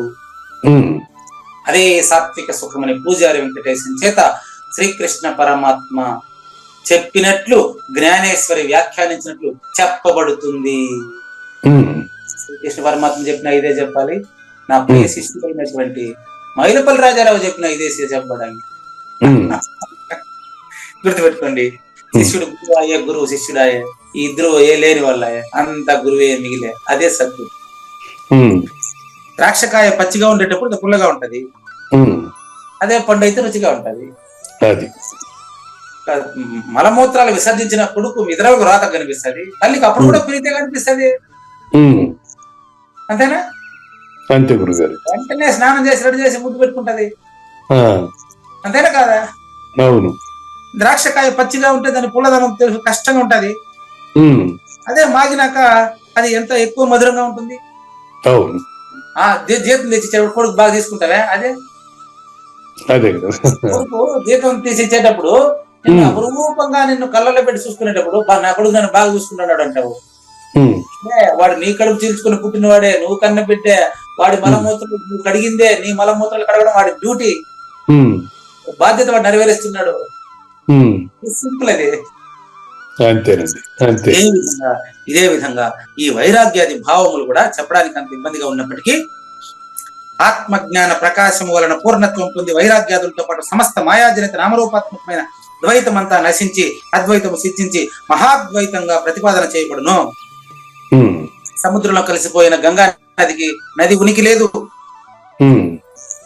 ఆత్మతో కలిసి ఏకరసము పొందినటువంటి పరిపూర్ణుడికి నేను పరిపూర్ణుడని చెప్పుకునేటువంటి అవకాశము లేదు లేదు లేదు. వాడు పరిపూర్ణుడే. దీనిది లేదు లేదు, ఉన్నది లేకపోవుట లేదండి. ఈ గొప్ప మర్మమంతా మీ వలన తేటగా తెలిసెనండి. ఆధ్యాత్మిక విషయము ప్రారంభ విషతుల్యమైపోచును, అభ్యాసము చేయగా అమృత తుల్యమై పరిణమించిన సుఖమునే సాత్విక సుఖమని అందురయ్యా. శ్రీకృష్ణుని పలుకును సూటిగా తలపల మునిరత్నమే శ్రీమించిన భావమై సద్గురువు చెప్పకనే చెప్పెను గదా. సద్గురార్పణం అండి. రేపు రాజసుఖం మంగళం అమ్మ కానండి. జయ మంగళం నిత్య శుభమంగళం, జయతు జయ మంగళం మహోత్సవ మంగళం. జయ మంగళం నిత్య శుభమంగళం, జయతు జయ మంగళం మహోత్సవ మంగళం. శ్రీమించున చలంబు సూచించినటువంటి దక్షిణామూర్తికి దండమిడుతూ, శ్రీమించున చలంబు సూచించినటువంటి దక్షిణామూర్తికి దండమిడుతూ, శ్రీ మహావిష్ణువు సూర్య భగవానుడు యాజ్ఞవల్కి జనక రాజ ఋషికి జయ మంగళం నిత్య శుభమంగళం, జయతు జయ మంగళం మహోత్సవ మంగళం. అయం వ్యర్థ బాహ్య కోపి నభవతి అనే సుఖయోగి సాంది పరుసుల వరుస. అయం వ్యర్థ బాహ్య కోపి నభవతి అనే సుఖయోగి సాంది పరుసుల వరుస. దీనినే శ్రీకృష్ణ పరమాత్మ వద్దనే ఎరిగరిగిన ఉద్ధవార్జునులకు జయ మంగళం నిత్య శుభమంగళం, జయతు జయ మంగళం మహోత్సవ మంగళం. శ్రీ అల్లమా ప్రభు బసవేశ్వరుండును బ్రహ్మానంద రామానంద స్వామి. శ్రీ అల్లమా ప్రభు బసవేశ్వరుండును బ్రహ్మానంద రామానంద స్వామి. నవరసాలు లిఖించు నాట్యమయూరిగా గీతను మలచిన జ్ఞానేశ్వరులకు జయ మంగళం నిత్య శుభమంగళం, జయతు జయ మంగళం మహోత్సవ మంగళం. కబీరు దాసుడు సహజానంద గురుడు రామావధూతయు రాజితముగా. కబీరు దాసుడు సహజానంద గురుడు రామావధూతయు రాజితముగా. అంబికా శివయోగి శ్రీవేమన నిరంజన వెంకయ్య తిరువెంగళార్యులకును జయ మంగళం నిత్య శుభమంగళం, జయతు జయ మంగళం మహోత్సవ మంగళం. శ్రీ బృహద్వాశిష్ట సిద్ధాంతమును చేసి జనన మరణ భ్రాంతి జడుపు బాపి. శ్రీ బృహద్వాశిష్ట సిద్ధాంతమును చేసి జనన మరణ భ్రాంతి జడుపు బాపి. అచల సాంప్రదాయమవనిలో నెలకొలిపి అందించినట్టి శివరాములకును జయ మంగళం నిత్య శుభమంగళం, జయతు జయ మంగళం మహోత్సవ మంగళం. మెప్పైన బోధల తిప్పలు బాపిన అప్పయ్య మంత్రియు అచల గురులు. మెప్పైన బోధల తిప్పలు బాపిన అప్పయ్య మంత్రియు అచల గురులు. పరశురామ సీతారామ స్వామి ప్రభులు నరసింహ యోగి గురువర్యులకును జయ మంగళం నిత్య శుభమంగళం, జయతు జయ మంగళం మహోత్సవ మంగళం. కందార్థములనందించి నందించి బృందముకు రంది బాపిన కృష్ణ ప్రభువునకును కందార్థముల నందించి బృందముకు రంది బాపిన కృష్ణ ప్రభువునకును పలుకులా కందనిది పరబయలు ఇది అని పలికిన ఫీల్కాన లక్ష్మణునకు జయమంగళం నిత్య శుభమంగళం జయతు జయమంగళం మహోత్సవమంగళం. ఫీల్కాన లక్ష్మణుల ప్రియ శిష్యవర్యుండు అవధూతయని పేరావనియందు ఫీల్కాన లక్ష్మణుల ప్రియ శిష్యవర్యుండు అవధూతయని పేరావనియందు పాఠాలు నేర్పించి పీఠాలు ఏర్పరచి శంఖబాపిన వెంకటేశ్వర అవధూతకు జయమంగళం నిత్య శుభమంగళం జయతు జయమంగళం మహోత్సవమంగళం. బట్టబయలున ఎరుక పుట్టనే లేదని బాలాజీ సింగు ఈ కీలు తెలిపే బట్టబయలున ఎరుక పుట్టనే లేదని బాలాజీ సింగు ఈ కీలు తెలిపే మూలమూలేనట్టు ఎరుకేమి లేదని తెలియజెప్పిన మునిరత్నమార్యులకును జయమంగళం నిత్య శుభమంగళం జయతు జయమంగళం మహోత్సవమంగళం. నరస్వప్నము వంటి సురస్వప్నమిది అని పరిపూర్ణ దర్శినిని ప్రకటపరచి నరస్వప్నము వంటి సురస్వప్నమిది అని పరిపూర్ణ దర్శినిని ప్రకటపరచి సహజాచల రాజయోగి సద్గురు కృపచే సాంప్రదాయక గురుల సరసన జేరే జయమంగళం నిత్య శుభమంగళం జయతు జయమంగళం మహోత్సవమంగళం. నిష్కల్మషానంద నిజ గురుని శిష్యుండు లింగమూర్తి లిపిని పొందుపరచి నిష్కల్మషానంద నిజ గురుని శిష్యుండు లింగమూర్తి లిపిని పొందుపరచి కార్వేటి నగరము పురవాసుడైనట్టి పూజారి వెంకటేశునకంకితం విధి జయమంగళం నిత్య శుభమంగళం జయతు జయమంగళం మహోత్సవమంగళం. జయమంగళం నిత్య శుభమంగళం జయతు జయమంగళం మహోత్సవమంగళం. జై సద్గురు ప్రభు మహారాజ్ కి జై. జై గురుదేవండి. శ్రోతలందరి తరపున వెంకటేశ్వర గురు గారు ధన్యవాదాలు చెప్తూ శాంతి మంత్రం. పూర్ణమదః పూర్ణమిదం పూర్ణాత్ పూర్ణముదచ్యతే పూర్ణస్య పూర్ణమాదాయ పూర్ణమేవా అవశిష్యతే. ఓం తత్సత్. ఓం శాంతి శాంతి శాంతి. హరి ఓం. అశరీరం సర్వదా అస్తి శరీరం రహితం సదా అయమేవ సద్యో ముక్తి అన్యథా భ్రమకారణం